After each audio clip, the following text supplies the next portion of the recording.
quick note before we get started. If you're joining us from the Weekly Review podcast with Sirach and Sean, we want to welcome you and thank you for giving us a listen.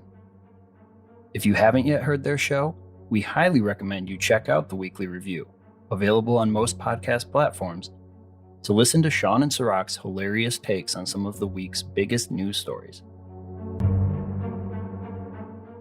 Want even more content from Cold Case Frozen Tundra and additional details on the mysterious disappearance of Starkey Swenson? Like and follow the Cold Case Frozen Tundra podcast page on Facebook, follow @Frozen Tundra Podcast on Instagram, and subscribe to our YouTube channel for behind-the-scenes footage, new insights on the podcast, details of the case, and more. As our search for the missing body of Starkey Swenson continues, we will be updating our content regularly, so be sure to subscribe to those platforms and check back often. You can also check us out online at our website, frozentundrapodcast.com. There you'll find more about the case, the podcast, and us, your hosts, and even an interactive story map which details the major sites, individuals, and events of the Starkey Swenson case. Now, let's get into our investigation.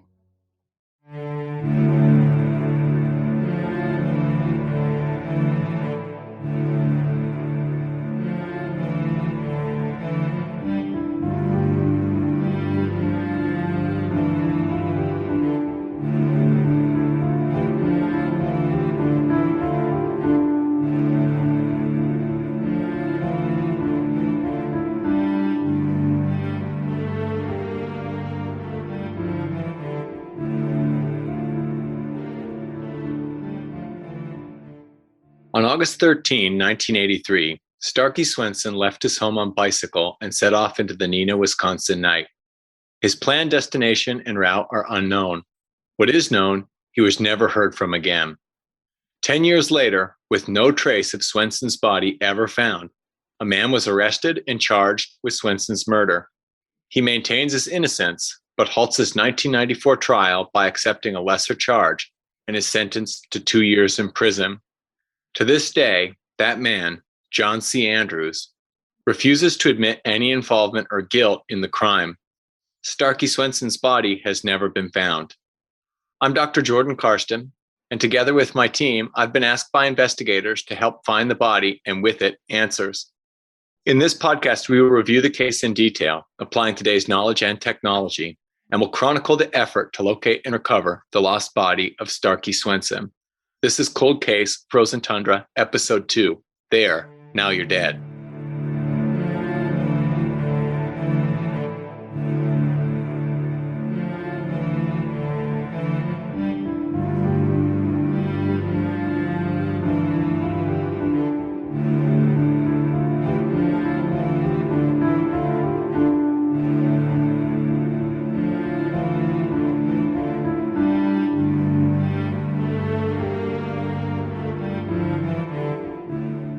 John C. Andrews sits pensively at the table, 3 fingers of his left hand pressed gently against his chin as in stoic contemplation.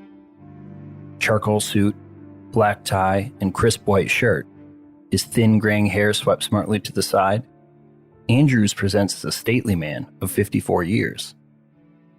A British-born airline inspector, well-traveled and twice divorced, Andrews now finds himself in a rare new life experience. He is listening to the presentation of preliminary evidence against him, evidence of his involvement in the murder of Starkey Swenson. I'm Matt Hiskis, co-host of Cold Case Frozen Tundra, here along with Dr. Jordan Karsten for the second episode in our investigation of this case as we seek to locate Starkey Swenson's missing body. On September 16, 1993, 10 years and 34 days since Starkey Swenson pedaled off into the unknown, John C. Andrews is arrested for his murder. The arrest comes as quite a surprise in a case that has revealed very few leads in over a decade of investigation. As recently as August, less than a month prior, the Winnebago County Sheriff's Office and the District Attorney are reported as stating there are almost no new leads in the case and that there have been basically 0 calls in recent years, though the case does remain open. So in the span of less than a month, We go from essentially a stalled missing persons investigation to a case that's now been classified as a murder, and we've got a suspect arrested. What happened to bring this sudden and dramatic change? What happened is a new witness stepped forward. Suzanne Eggert, an ex-girlfriend of John C. Andrews, provides police with her knowledge of what transpired the night of April 13th, 1983. It gives police the evidence they need to arrest Andrews for the murder. So if you haven't listened yet to our first episode on this case, we suggest that you go do that now. If you did listen to episode 1, you'll recall that up to this point, the point of Eggert's added information, the police know that Starkey Swenson went on a picnic with his wife Lois in the afternoon on the day that he went missing. His daughter told the police in her missing persons report that the picnic ends with an argument between the couple. They return home, and around 8:30 p.m., shortly after they get back, Starkey Swenson gets on his bike and heads away from the house. His daughter believes he went to see a friend on nearby Congress Street, but police learn that Swenson never went to visit that home. We also know that police interviewed John C. Andrews about the disappearance. We don't have information at this point to indicate why they question Andrews or what makes them think that he's involved. But we do learn later in the investigation that they've obtained a warrant for Andrews' vehicle and they impound it at the crime lab. A janitor at a local junior high school informs the police that he found bike parts and long gouges in the pavement on the school grounds, but he didn't think that they were related until later hearing that Swenson was last seen riding a bike, and the parts seemed to be a match. Unfortunately, not knowing this information at the time that they were found, the janitor had thrown the parts in the school's dumpster. The state went so far in this case as to hold a John Doe proceeding, a special type of hearing meant to compel testimony from witnesses and assist the state in determining the strength of a potential case. And they did that with John Andrews as their person of interest. So clearly, the police have been suspicious of Andrews since early in the case, but have released very few details to indicate why. And despite their interest in him, they don't appear to have strong evidence connecting Andrews to Swenson's disappearance, as no arrest is made during the decade-long investigation. All that changes with Suzanne Eggert, and now we need to figure out what she actually told him. Well, there's a whole lot to fill in there, but Eggert essentially provides two key points of information for the police. First, she provides them background information on Andrews' motive for the murder.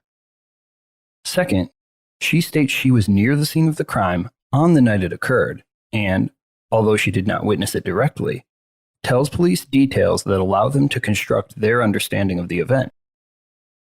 We find all this out in her testimony at the preliminary hearing for the case, which began on September 21, 1993, and continued on October 12th of that year.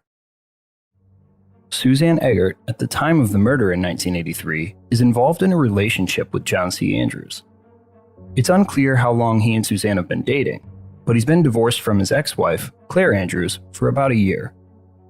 So Eggert is dating John Andrews during this time and reports to the police that she becomes aware over the course of their relationship that Andrews is furious with Starkey Swenson.